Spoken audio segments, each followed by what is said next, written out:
সহস্রাব্দে একটি মন্দির থাকবে এজেকিয়েলে উল্লেখ করা হতে পারে। মন্দিরের কিছু অংশ বলিদানের জন্য রাখা হয়েছে, শুধুমাত্র বলিদান করা যেতে পারে।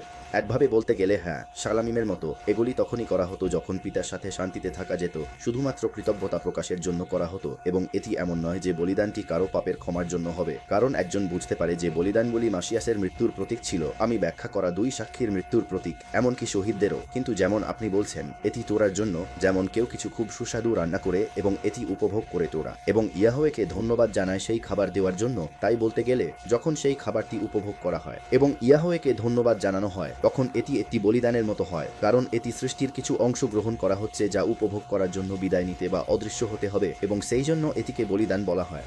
এটি ঘটতে পারে কারণ যেমন আমি অনেকের সাথে কথা বলেছি, এমনকি আমরা যারা এই বাস্তবতায় প্রবেশ করছি তাদের মধ্যে কিছু সংখ্যকও খাওয়ার প্রয়োজন হবে না, কিন্তু আমরা চাইলে করতে পারবো, যেমন ফেরেশতারা আব্রাহাম, ইতজাক এবং জ্যাকবের কাছে পৌঁছানোর সময় করেছিলেন, তাই না? এটি সহস্রাব্দের জন্য হবে এবং দেখানোর জন্য, আমি আবারও বলছি যেমন আমি সেই বিষয়টি পড়ার সময় করেছি, দেখানোর জন্য যে এটি একটি নিখুঁত পৃথিবী কেমন হতো, সমস্ত ভুল এবং পাপ ছাড়া যা মানব ইতিহাসে ঘটেছে, যাতে মানুষ এই নিখুঁত পৃথিবী উপভোগ করতে পারে এবং দেখতে পারে যে ইয়াহওয়ের ইচ্ছা সব সময় ভালো ছিল এবং সব সময় মানুষের পাপেই বাধা হয়ে দাঁড়িয়েছিল।